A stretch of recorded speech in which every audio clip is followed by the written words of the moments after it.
The notification sound from my phone cut through the sterile silence of the hospital corridor like a blade. I was exhausted, having just finished a double shift in the ICU, my scrubs still damp with sweat and my feet aching in my worn sneakers. But nothing could have prepared me for what I saw when I unlocked my screen.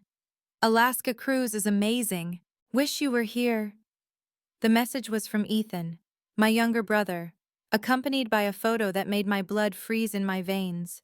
There they were, my entire family, standing on the deck of a luxury cruise ship with glaciers gleaming in the background.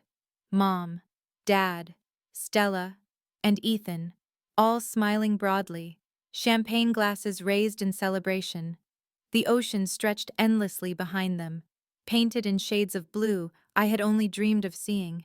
I stared at the photo until my vision blurred, my hands trembling as the weight of betrayal crashed over me like a tsunami. Just last week, Mom had called me in tears, begging for money to cover Dad's expensive medications for his diabetes. Her voice had been so desperate, so broken, that I had immediately transferred my entire Hawaii vacation fund without hesitation. $15,000, gone in an instant, because family came first. It always came first. I don't know what we'll do without you, Luna. She had sobbed into the phone. You're the only one who understands what it means to sacrifice for family. Sacrifice. The word tasted bitter in my mouth as I stared at their joyful faces on that cruise ship. A cruise that probably cost twice what I had given them. My Hawaii trip, the one I had been planning for 2 years, saving every extra penny from my nursing shifts, had been cancelled so they could sip champagne while watching glaciers calve into the Arctic Ocean. My phone buzzed again. Another photo, this time of them at the captain's dinner, dressed in elegant evening wear. Stella looked radiant in what appeared to be a new designer dress, her diamond earrings catching the light from the chandelier above. Dad was wearing a tuxedo I'd never seen before, and Mom looked years younger in her emerald green gown. They looked like they belonged in that world of luxury, as if money had never been an issue. I called Mom immediately, my heart pounding so hard I could feel it in my throat. Luna, honey, what's wrong? You sound upset. Her voice came through the speaker, but I could hear it now, the sound of waves lapping against the ship's hull, the distant laughter of other passengers, the soft jazz music playing in the background. Where are you right now, Mom? There was a pause, too long to be innocent. I'm at home, dear. Why would you ask such a strange question? The lie hit me like a physical blow. Mom, I can hear the ocean. I can hear the music. Ethan just sent me photos of all of you on the cruise ship. Another pause, and then her voice changed, became defensive, almost annoyed. Oh, well, we decided at the last minute to take a little trip. Dad's doctor said the sea air would be good for his health. With the money I gave you for his medication? Luna, you're being dramatic. We found a good deal. And besides, you've always been too busy with work to join us anyway. You're so independent. You don't need family time like the rest of us do. The casual cruelty of her words left me speechless. Too busy, too independent, I had worked 60-hour weeks to send them money. I had skipped meals to make sure they had everything they needed. I had postponed my own dreams, my own happiness, year after year, because they always had some crisis, some emergency that required my immediate financial intervention. I hung up without another word and immediately drove to their house, abandoning my post-shift routine of a hot shower and a decent meal. The house was dark and empty, but the spare key was still hidden under the fake rock by the front door. Inside, scattered across the kitchen table, were the cruise brochures and itineraries, evidence of their elaborate deception. The passenger list didn't include my name. Of course, it never had. I sat in Mom's chair and stared at the glossy pamphlets showing pristine wilderness and luxury accommodations. 7-day Alaskan Glacier Experience, the headline read. Starting at $4,999 per person. I did the math quickly in my head. For 4 people, they had spent at least $20,000, possibly more with all the extras I could see highlighted in the brochures.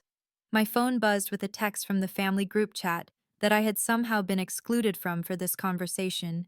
Stella had written, "Mom, should we buy those jade earrings from the gift shop? They're only $300 and they're so pretty." Only $300. I made $300 in a 12-hour shift. Before taxes. Those earrings cost more than my monthly grocery budget. I typed a message to the group. "Hope you're enjoying your vacation. I hope the seas aren't too rough so you don't get seasick, since I'm not there to take care of anyone." Then I blocked all of their numbers and threw my phone onto the couch like it was contaminated. Maya, my best friend and fellow nurse, found me there 3 hours later, still staring at the cruise brochures with tears streaming down my face. "Jesus, Luna, what happened? You look like someone died." I showed her the photos, the brochures, told her about the phone call. Maya's face grew darker with each detail. "Luna, you have to stop this. This isn't the first time they've done this to you. Remember your college graduation? They said they couldn't afford to come, but then posted photos from Stella's weekend shopping trip to New York the same day. And what about when you were in the hospital with pneumonia last year? Not one of them visited, but they expected you to send money for Ethan's car payment from your hospital bed." She was right, and I knew it. There had been countless incidents, smaller betrayals that I had explained away or minimized. The camping trip they said they couldn't afford to take me on, only to go without me 2 weeks later. Stella's surprise birthday party that everyone in the family knew about, except me. The family photos hanging in Mom's living room, where I was mysteriously absent from most of the happy occasions. "They've trained you to be their personal ATM," Maya continued, her voice gentle but firm. "And you've let them do it because you keep hoping that if you just give enough, sacrifice enough, they'll finally see your value. But they never will, because they don't want to. It's too convenient for them to have you as their safety net." I spent that night in my tiny studio apartment, staring at my bank statements. Over the past 5 years, I had transferred over $47,000 to various family members.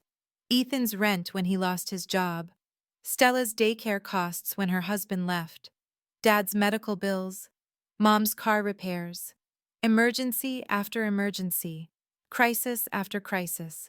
And I had responded to everyone like a trained seal, believing that this was what family meant. But family didn't mean being excluded from vacations I had funded. It didn't mean being the only one who never received help when I needed it. It didn't mean being lied to, manipulated, and taken for granted year after year after year. The next morning, I went to the bank and closed the joint account I had maintained for family emergencies. I transferred everything to a new account at a different bank, changed my phone number, and made my first appointment with Dr. Aris, a therapist Maya had recommended. "I don't want to heal," I told Dr. Aris during our first session. "I don't want to forgive them and move on and become a better person. I want them to pay for what they've done to me." Aris was a woman in her 50s with kind eyes and an unsentimental manner. She leaned back in her chair and studied me carefully. "Revenge won't bring you peace, Luna. But taking back control of your life will. And that might be the best revenge of all." She was right, but I wasn't ready to let go of my anger yet. It felt too good, too energizing after years of being passive and accommodating. I channeled that rage into something productive instead. I threw myself into my career with the intensity that surprised even me. I started working on a proposal for a new patient care program at the hospital, something I had been too exhausted to pursue when I was constantly worried about my family's next financial crisis. Without the drain of their endless needs, I found I had energy I'd forgotten I possessed. The program was ambitious, aiming to improve post-surgical care through better nurse-to-patient ratios and enhanced monitoring systems. I researched, wrote proposals, created presentations, and networked with administrators and doctors who had previously seen me as just another floor nurse. Alex, a physician assistant I had worked with for years, became my strongest supporter. "Luna, I don't know what's gotten into you lately, but this is incredible work. he said as we reviewed my latest draft. You should be running this department, not just working in it. With my newfound focus came financial opportunities I had never pursued before. Instead of sending my extra income to my family, I started investing. I researched the stock market obsessively, put money into emerging tech companies, bought shares in pharmaceutical companies whose drugs I saw saving lives every day. Some investments failed, but more succeeded than I had dared to hope. Within 6 months, my portfolio had grown enough for me to make a down payment on a condominium. Not just any condo, but a penthouse in the most desirable part of downtown, with floor-to-ceiling windows and a view of the city that took my breath away every morning. It was the opposite of the cramped studio apartment where I had lived paycheck to paycheck, always one family emergency away from financial disaster. I hired a personal stylist, something that would have seemed impossibly indulgent before. Gone were the shapeless scrubs and worn sneakers that had defined my look for years. In their place came tailored suits, silk blouses, and shoes that cost more than I used to spend on groceries in a month. I changed my hair from the practical ponytail I'd worn for years to a sophisticated cut that framed my face and made me look like the successful professional I was becoming. The transformation wasn't just external. For the first time in my adult life, I traveled for pleasure instead of obligation. I spent a long weekend in Paris, walking through the Louvre and eating pastries in sidewalk cafes. I took a wine tasting tour through Tuscany, stayed in a luxury resort in Costa Rica where I learned to surf, and hiked through the mountains of New Zealand. Each trip was a declaration of independence, proof that I deserved beautiful experiences just because I wanted them. I didn't post photos on social media.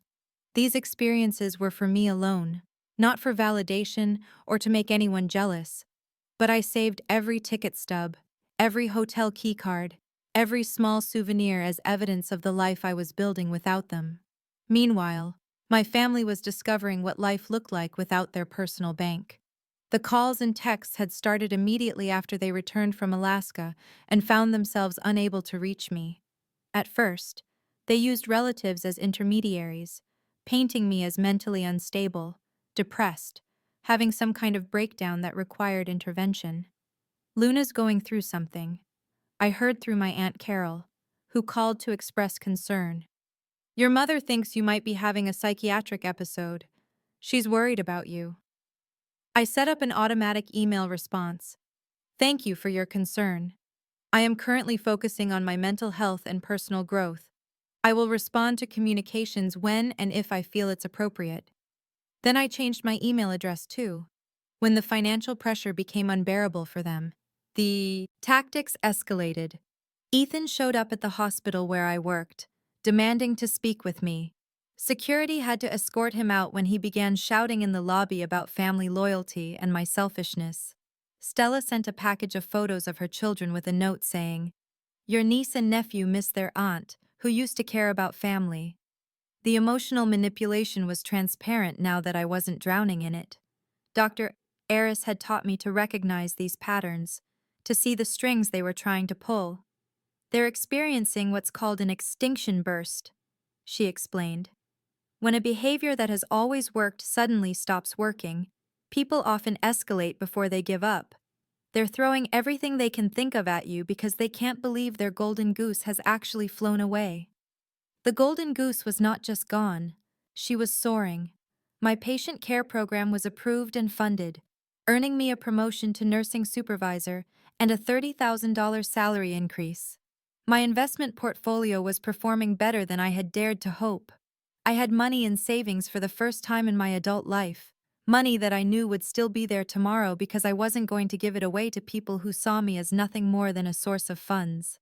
But the real changes were deeper than financial success. I started saying no to things I didn't want to do, whether it was picking up extra shifts to help understaffed colleagues who never returned the favor, or attending work social events where I felt obligated to spend money I couldn't afford on people I didn't particularly like. I learned to enjoy my own company, to eat dinner alone at expensive restaurants without feeling self-conscious, to go to movies I wanted to see even if I couldn't find anyone to go with me. I discovered that I loved art museums, something I had never had time to explore when every free moment was spent worrying about my family's next crisis. I became a member of the city's modern art museum and spent Saturday afternoons wandering through galleries, learning about artists whose names I had never heard, but whose work spoke to something deep inside me. The loneliness I had expected never came. Instead, I found myself surrounded by people who appreciated me for who I was rather than what I could provide for them. My colleague Alex became a close friend, introducing me to his circle of doctors and nurses who shared my interest in medical innovation. Maya and I grew closer than ever, bonding over our shared experiences with toxic family dynamics. Dr. Eris helped me understand that the family I had been mourning was largely fictional, a fantasy of what I had hoped they could become rather than an accurate reflection of who they actually were. A year after the Alaska incident, I received a letter forwarded from my old address. The envelope was addressed in Mom's handwriting, and inside was a single sheet of paper with a phone number written on it and the words, "Please call us. We need to talk." I didn't call, but I did research. It took me less than an hour online to discover that Dad's medical insurance had been canceled for non-payment, that Ethan had been evicted from his apartment and was living in his car, and that Stella's house was in foreclosure. The luxury lifestyle they had maintained on my contributions was collapsing without my financial support. That's when I decided it was time for our reunion. I sent a formal invitation, printed on expensive cardstock, inviting them to dinner at my penthouse. The invitation specified that this was not a reconciliation attempt, but rather a business meeting, and that they should come prepared to listen rather than to ask for anything. They arrived looking like refugees from their former lives. Dad had lost weight and aged visibly, his skin gray and his clothes hanging loose on his diminished frame. Mom's hair was streaked with gray she could no longer afford to color, and her face was etched with new lines of worry and stress. Stella looked exhausted, wearing a Walmart dress that was a far cry from the designer clothes she used to favor, and Ethan appeared to have been sleeping in his car for some time, his appearance disheveled and his eyes hollow. They stood in my marble foyer, taking in the crystal chandelier, the original artwork on the walls, the floor-to-ceiling windows that offered a panoramic view of the city. Their expressions ranged from shock to resentment to something that might have been admiration. "You've done well for yourself," Dad said, and there was an accusation in his tone, as if my success was somehow a betrayal of them. I led them to my dining room, where I had set the table with my best china and crystal glasses. I had ordered catering from the most expensive restaurant in the city, the kind of meal they used to enjoy when they could afford such luxuries. But this wasn't a gift. It was a statement. "I'm sure you're wondering why I asked you here," I began, pouring myself a glass of wine but not offering any to them. "It's been an interesting year, learning to live without the constant drama and financial crises that used to define my relationship with this family." "Luna, we know you're angry," Mom interrupted, her voice taking on that familiar pleading tone. "But we're family. We made mistakes, but that doesn't mean we stop loving each other." "Love," I repeated, tasting the word. "Let me tell you what I learned about your version of love." I walked to my bookshelf and retrieved a thick folder, placing it on the table between us. "This is a complete accounting of every dollar I gave to this family over the past 7 years. $47,312. Not including the interest I could have earned if I had invested that money instead of giving it to you." I opened the folder and began reading. January 2018, emergency car repair for Mom, $800. March 2018, Ethan's rent when he got fired, $1,200. June 2018, Stella's wedding dress because her husband-to-be wouldn't pay for it, $1,500. Their faces grew paler with each entry, but I continued relentlessly.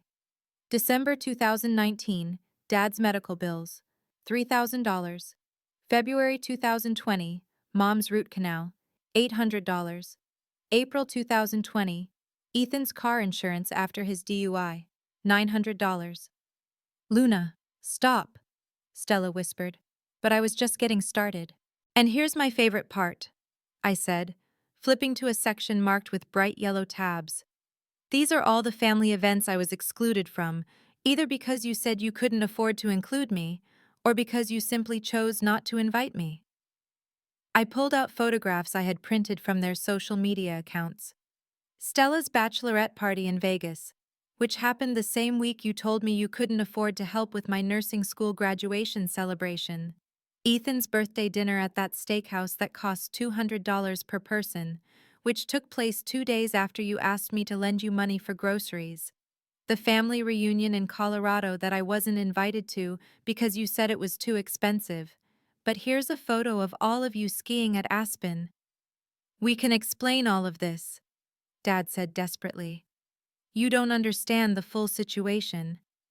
Oh, but I do understand, I replied, walking to the wall-to-wall windows that offered a commanding view of the city below. I understand that I was never your daughter. I was your insurance policy, your emergency fund, your personal ATM who never required a PIN code because I was so eager to prove my worth through my willingness to sacrifice. I pulled a cord, and heavy drapes slid back to reveal a second window that looked down on a different part of the city. There, several blocks away, was their old house, the one where I had spent my childhood, where I had learned that my value was measured entirely by my usefulness to others. Do you see that house down there? I asked. I bought it last month.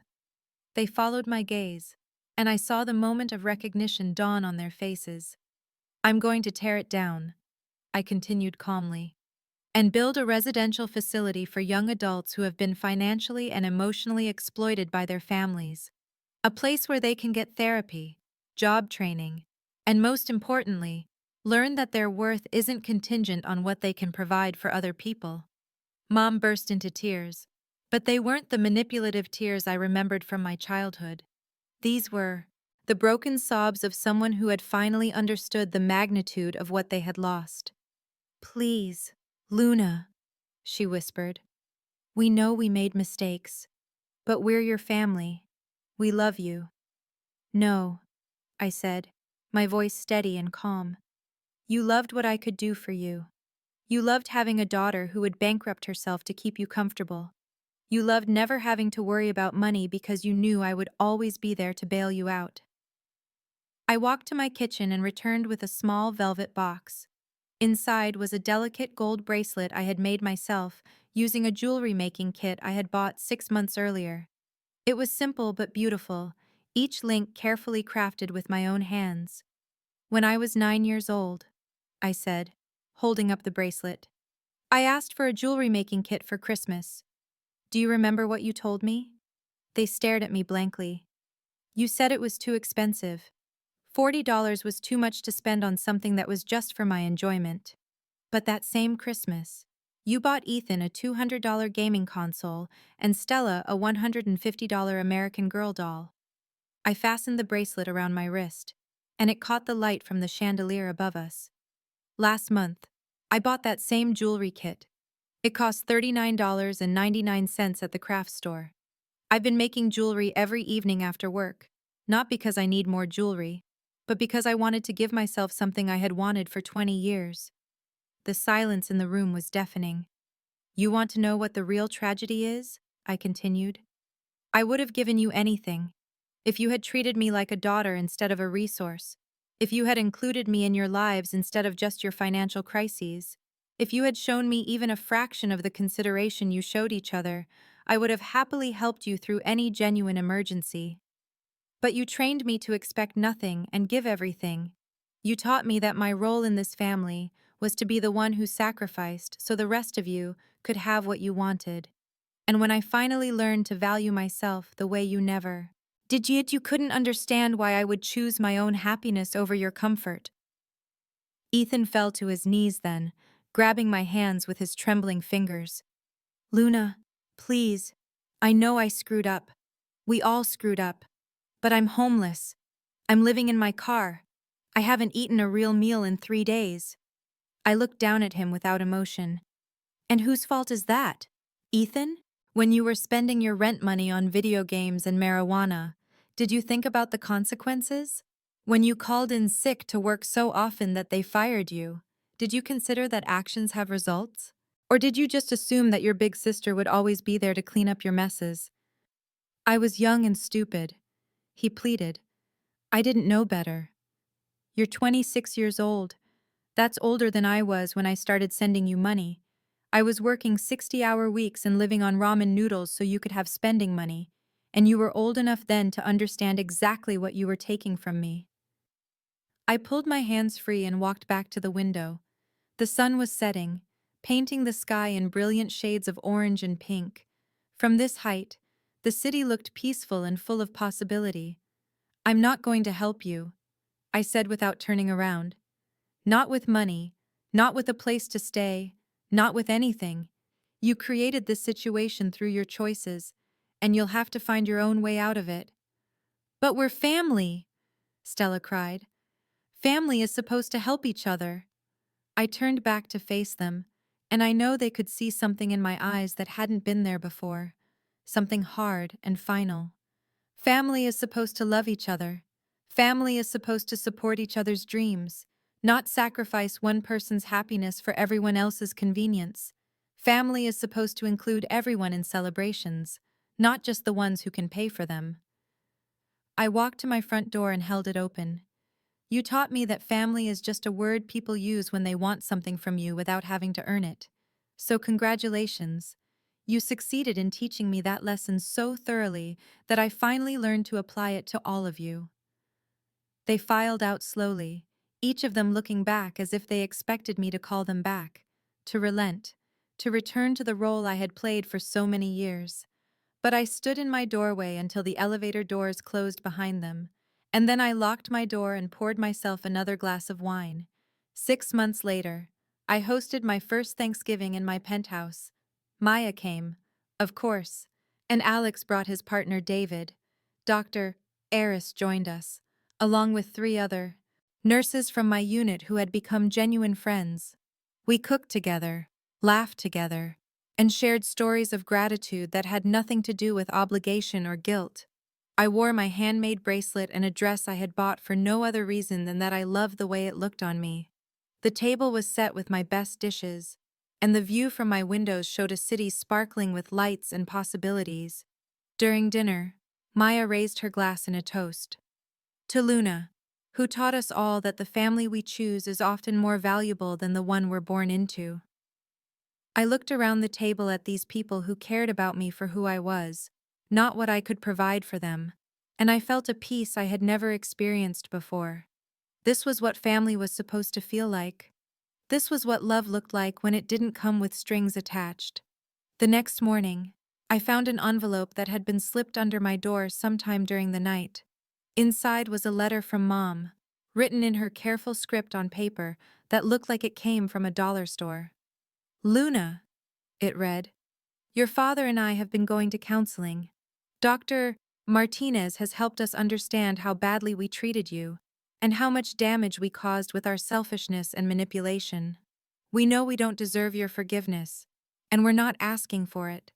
We just want you to know that we finally see what we did to you, and we're ashamed of ourselves.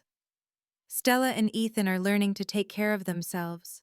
It's been hard, but it's also been good for them to face the consequences of their actions.